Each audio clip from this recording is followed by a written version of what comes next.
l'équipe de France glorieuse des années 1980, elle avait déjà des footballeurs de toutes origines et on le soulignait déjà. Sauf qu'à l'époque, on n'obligeait pas les joueurs de l'équipe de France à chanter la Marseillaise, qui est devenue obligatoire. Michel Platini n'a jamais chanté Il l'assumait. La Marseillaise. Oui, enfin, mais personne ne voyait le problème. Oui. En fait, on écoutait les hymnes, on n'était pas obligé de l'entonner la main sur le cœur.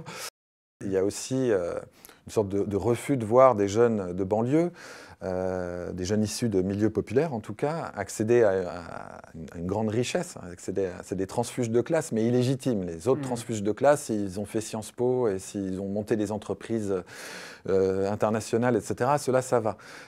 Mais un footballeur qu'on va définir comme un crétin en short qui court après un ballon, il va être beaucoup moins légitime.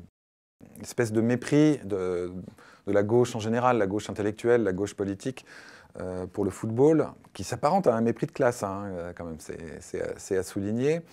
Il a nui à une attention suffisante pour ce qui se passait, pour ces évolutions-là, qui se passaient dans le football employé comme une sorte de laboratoire ou de terrain d'expérimentation.